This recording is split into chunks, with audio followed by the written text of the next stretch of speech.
Hi, everyone. Welcome back to Runs and Acceleration with your hosts, Ruhan and Akash. So, this episode, we're going to really be talking about um, probably a moment that's going to be etched in Indian cricket history. Is that India has now won for the fourth time, I believe, in at Lords, and we just won again, and India just won against The third England time. the third time. So I think so right now we're recording this just about maybe like 10, 12 hours after India's win. And I Still think, digesting the yeah, whole I was thing. still digesting, still trying to process. I don't think it's sunk in for both of us yet. So but I think this was a match that was had almost too many moments. Like that you cannot encompass it with with the small little highlight recap or something like that. So Yeah. we're gonna do our best right now to just kind of recap, kind of give you kind of a verbal highlight, if in a sense, of what kind of happened in the test match. And we'll start from day one. So Ruhan, you want to kick us off with your moments for day one?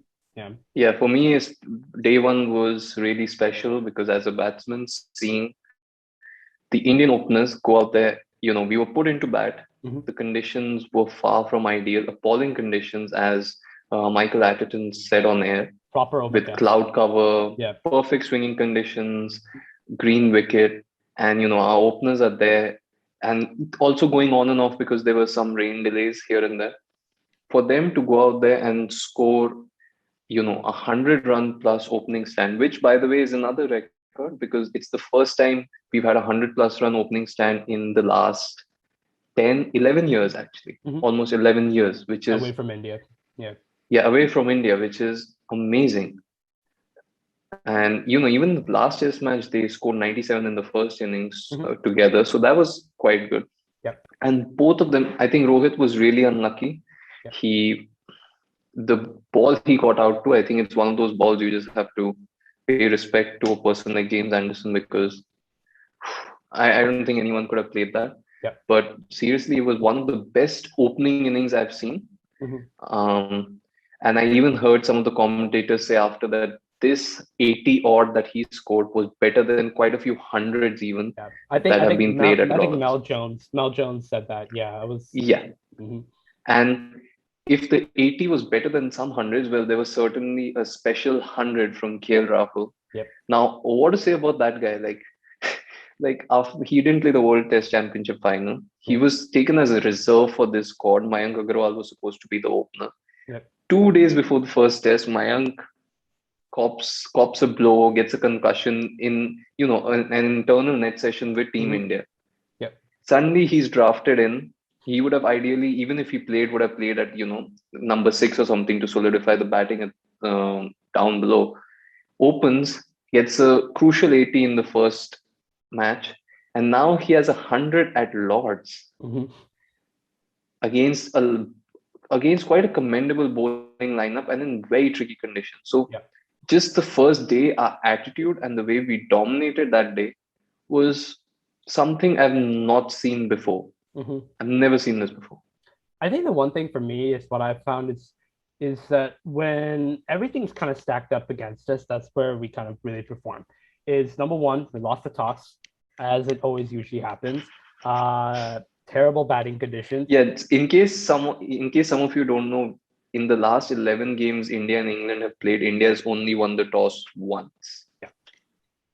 So yeah, so it's never that. It's like it's always going to be against us. As India's luck will have it.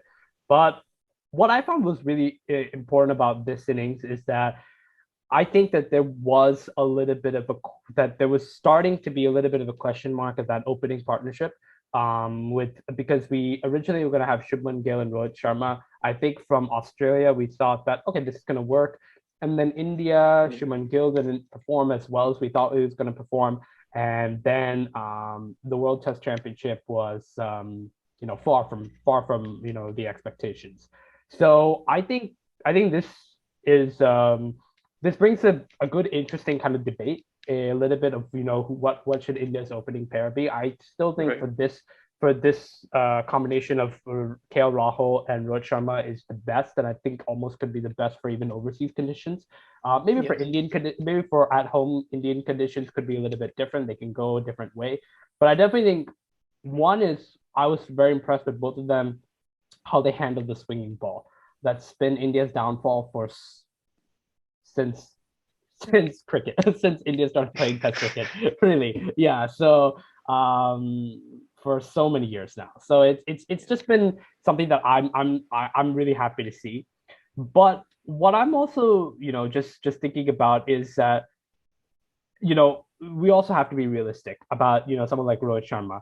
He's right now 34, I believe, 33, Yes. 34. And look, he's once the older you get, the more injury prone you get, and you're not going to be And he able has to. been injury prone even otherwise. As a player, he's usually very injury prone.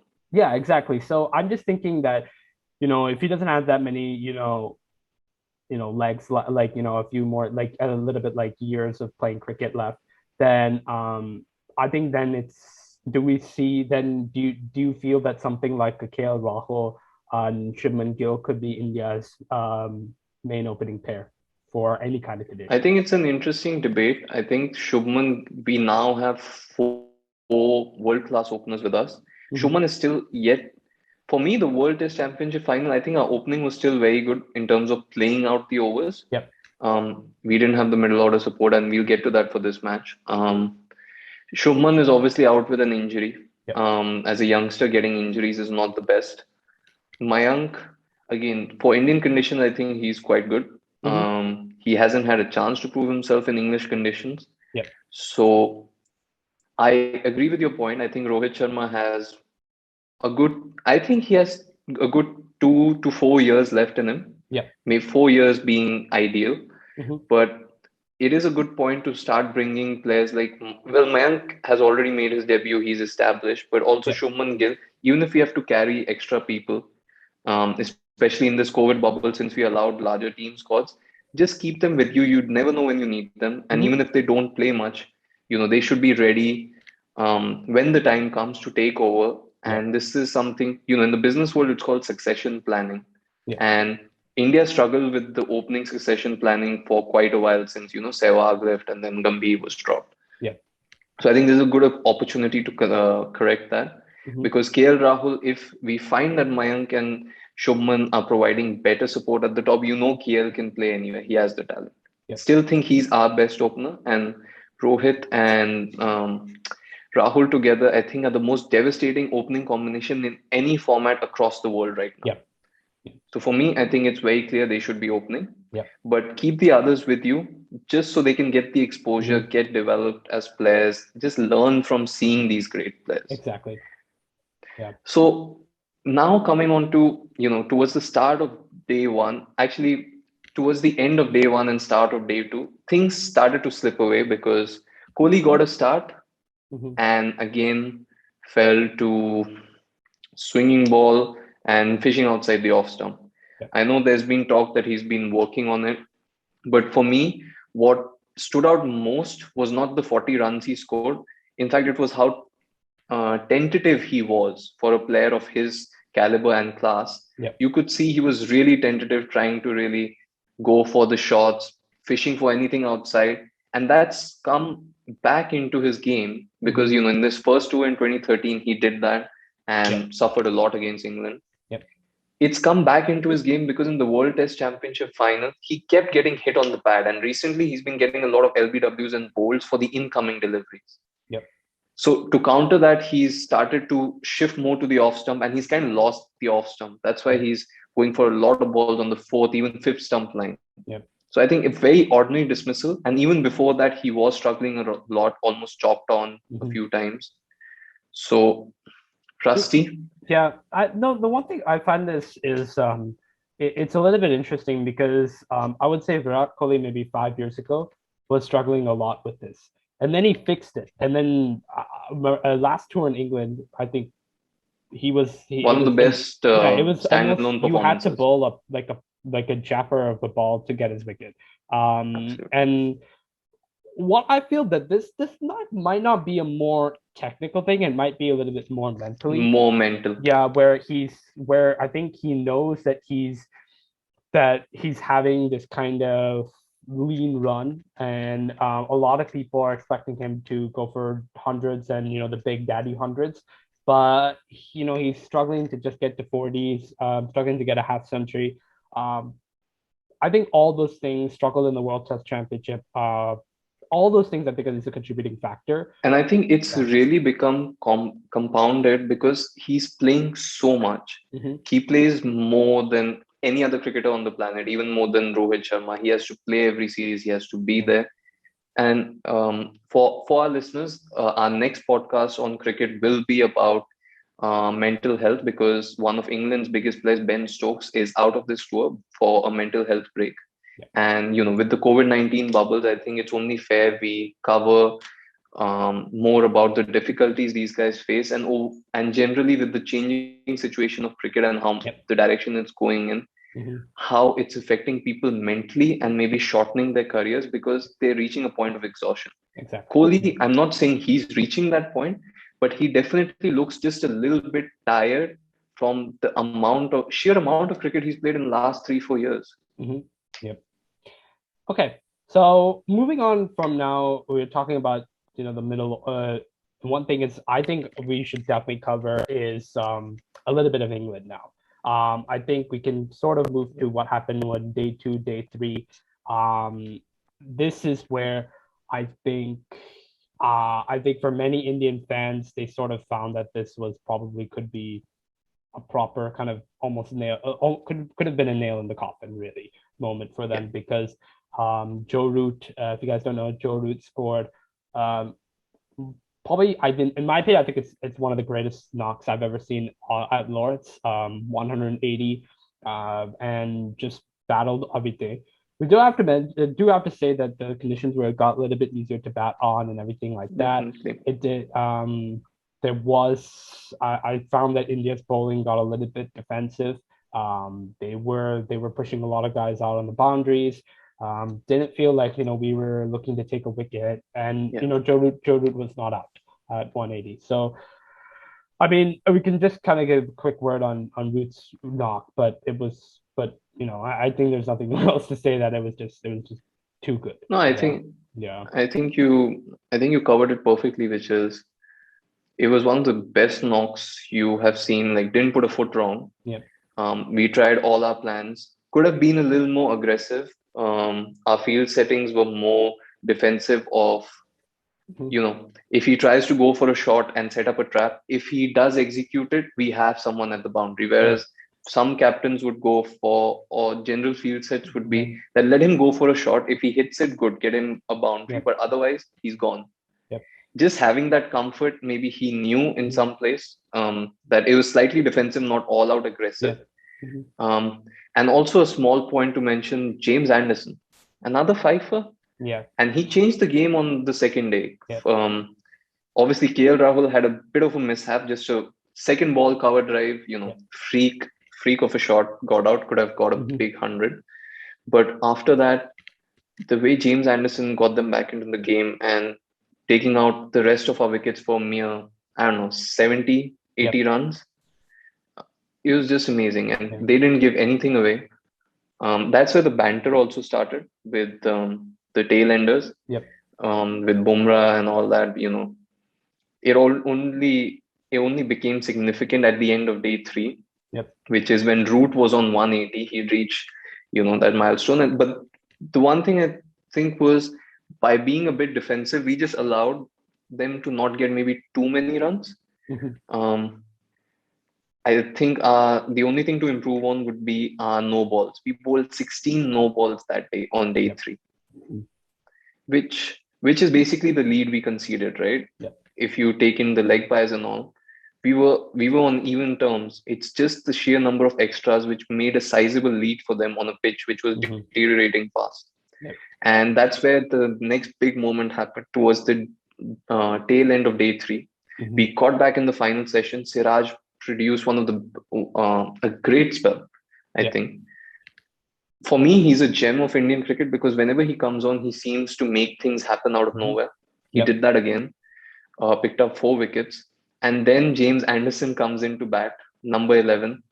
And Bumrah just unleashed brutality on him, I Yeah, guess. exactly. Yeah. No, he was copying a lot of blows and everything like that, and then pretty much no, it was that it was definitely a little bit more intimidatory if you want to say in that way. Yeah. But I think one thing I just want to cover really quickly before we move on to India's bowling, which we definitely have to, I think they were probably the standouts in this game. But with Joe Root, I think this is not something England's opening order has to be said that it is really, really lacking. They have not really Yeah. delivered. Even English commentators have been saying this now that England again are having issues with it. You have Rory Burns and Dom Sibley not working at all. They're getting No. one of them is getting easily out, or they're especially someone like Dom Sibley. He's blocking a lot and stuff like that, but then he'll get out by just making 10, 15, maybe something like that. Yeah. And he's played like 50, 60 deliveries already.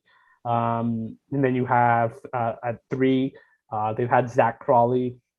Not Didn't work. nothing too impressive about him. Hasib Hamid, again, really didn't work for them. Also, Yeah. I think it was scored of what 10 or 9 runs the entire match or 10 runs. First golden duck in the first innings, Yeah. cleaned up completely Mhm. by Siraj, and second innings was dropped on 4, made 10. Yeah.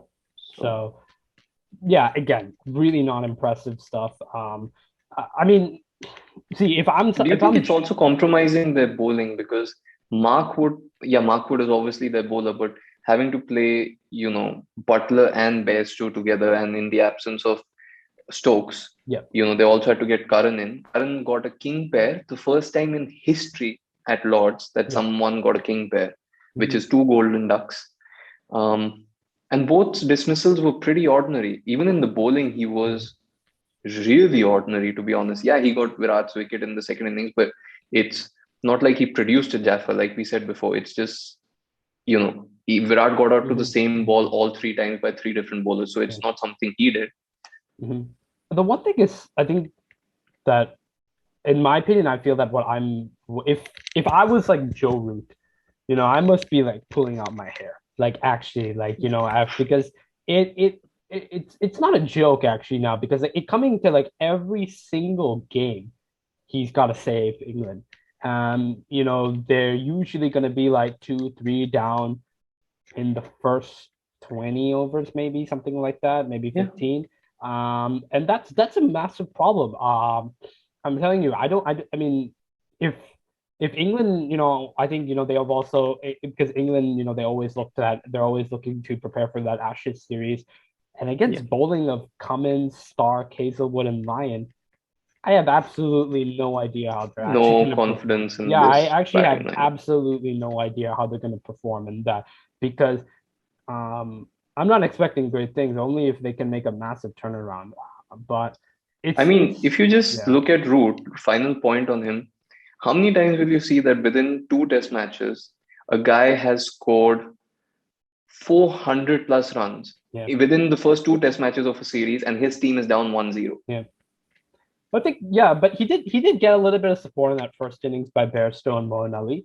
But again, Did. at the same time, if uh, the one thing he's a fighter. I think that's the one thing we have to say about Joe Root is that really like he can change. He's one player that I think that like unless he can really take his wicket, I don't think the match really can be over. Seriously. Yeah.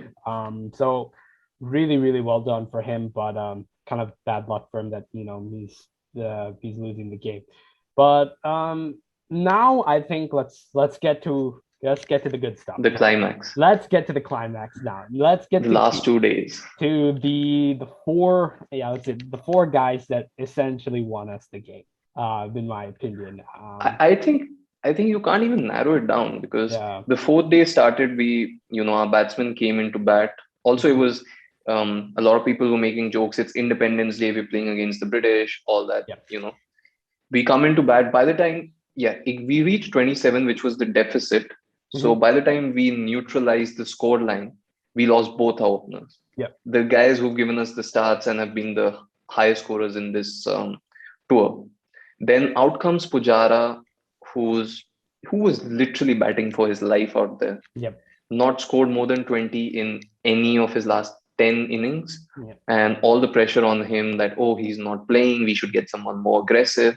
I think this was a great lesson to all of those, saying, why do we need a player like Pujara? Well, this is why we need him. In that situation, when Kohli also got out for a mere 20 Yep. and we had Rahane out there, we didn't have a lead at all. If he if he hadn't played out those 200 balls, which on that wicket against that lineup was quite commendable, Yep. if he hadn't done that at that moment, we could have easily wrapped up for 80 or 90 run lead and lost it in the fourth day itself. Yep. So when people ask what is his role, well, his role is to play out 200 balls. What he scores doesn't really matter. Mhm. Because Rahane on the other end was scoring with a strike rate of 50 and we were moving along. Yep. Yeah, we had a session or two where our run rate was just 2.5. But sometimes it's not every session can you push for a win. Sometimes to get yourself in a winning position, first you have to survive, Yep. which is Exactly. what they did. Yep. So by the time Pujara got out, and which was again a freak delivery, just bounced out of nowhere, Yep. we were at least in the position of a 120 run lead, final session of day 4. So we knew this is going to a final day and there's something that can happen. Yep. Mhm. But yeah, it was again a big shock because we ended the day 181 for 6. Mhm. Rahane was looking great. Kudos to him. He's had a lot of questions asked of him, and for him to come and play that knock was really classy. Yep.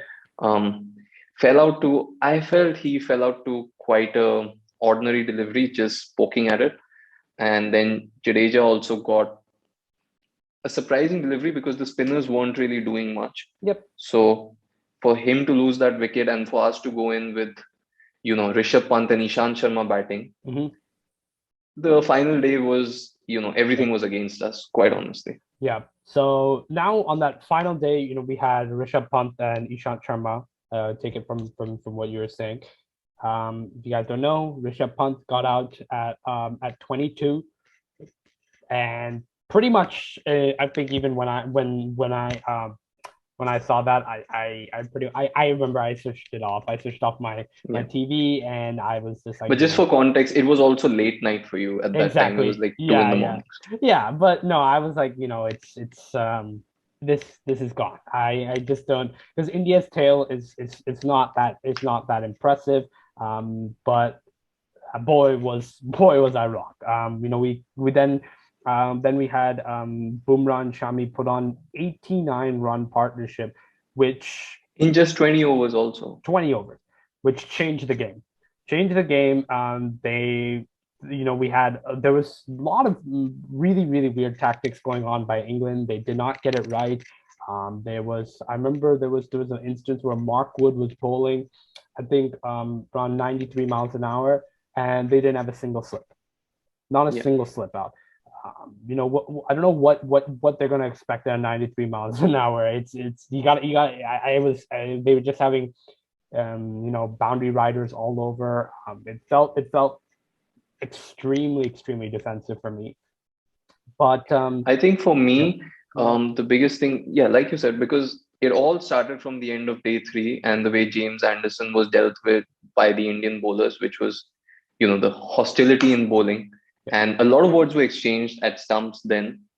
And I think when it almost became like, oh, Bumrah's come out to bat, let's show him what we can do. It was yeah. almost like, that typical, oh, let's show him. And they tried to hit him in the head twice. And those were 140 plus balls, but he didn't deter. In fact, he ended up playing some of the best shots I've seen. He played cover drives and all.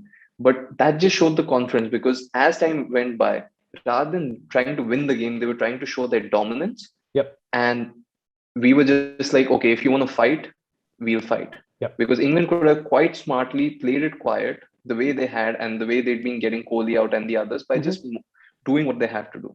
They got into a war of words and I think indirectly fired us up. And then Shami and Bumrah unleashed one of the best counter attacks on the final day you can imagine. Yep. And then after that, Virat Kohli, he declared, and the lead was First Indian captain to ever ever declare in declare Lords. on Lords. Yeah, so declared, and then it gives us around 60 overs to bowl England out. And look, I'm gonna be honest, there was India started off brilliantly. They got their wickets, but then and then even once they got the wicket of Joe Root, everything was looking really really good. I think there were 5 wickets down, and then you had Joss Butler, who played essentially, was trying to go from his natural instincts of attacking playing, and Moeen Ali also played really really well, blocking. But then, your guy again, Mohammad Siraj, comes up and puts up 2 wickets and 2 deliveries. Yeah, I don't know how that happened because, Yeah, like you said, we started off well, and obviously there was a lot of fire in the last day. We came up to each and every batsman to welcome them with our words and everything, yeah, which is traditional from Virat. Going into tea, they were only 3 wickets down. Last ball, just a freak DRS we took just for the heck of it and got Bairstow out. yeah. But still, Root fell 67 for 5, and we thought, oh, now there's a chance. But Mhm. there were only 30 overs remaining in the day, and the pitch wasn't that hard. Even the clouds had cleared, the conditions were good for batting again. Yeah.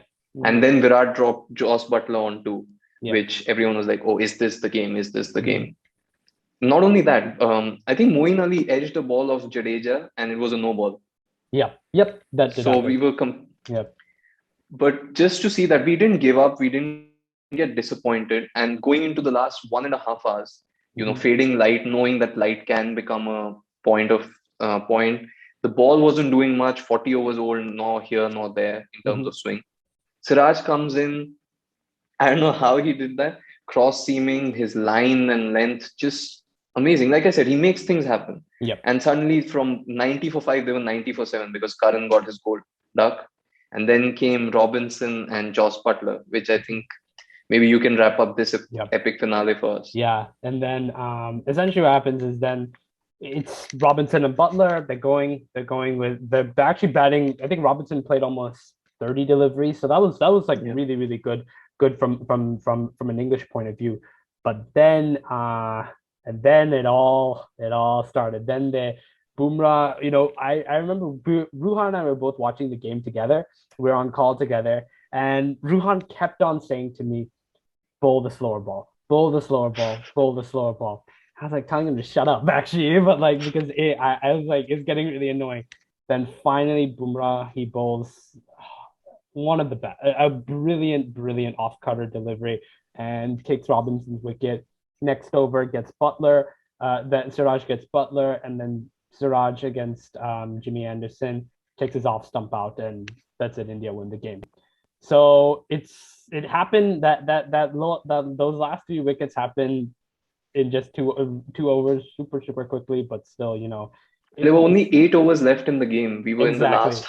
We were actually past the extended time of the game. We were Yep. just only because there were overs remaining were we going for. Yep.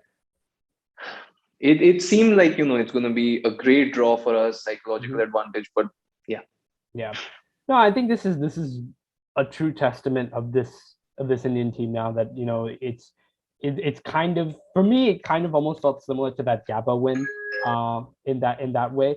But more than that, I felt that this was the moment this was, I really felt that we had things going up against us. We had bad conditions, bad light. We had moments where we really did almost fall apart, really, when Joe Root was batting, and when we were batting also, when Jimmy Anderson took that fifer. But yeah, no, I think it's grit, it's resilience, and it's just not a few guys, it's the entire team. So that's why I think it's really looking up to be a good next three matches are going to be absolutely, super interesting. absolutely. I think it's said to be a cracker of a series. And Hmm. for those who say test matches are boring, guys, just watch this one. Yeah. Okay, so you can have 5 full days of entertainment Hmm. where you don't know what's going to happen till the last 20 minutes of the Yep. game. So that's Test cricket for you guys. Hope you enjoyed watching it if you were able to. It was quite a historic moment. Hmm. And if not, we hope our recap of the events, I guess, or reliving it kind of helped. And we'll see you guys again soon. So thank you, everyone. And we'll be back soon. Bye Thanks, bye. everyone. Bye bye.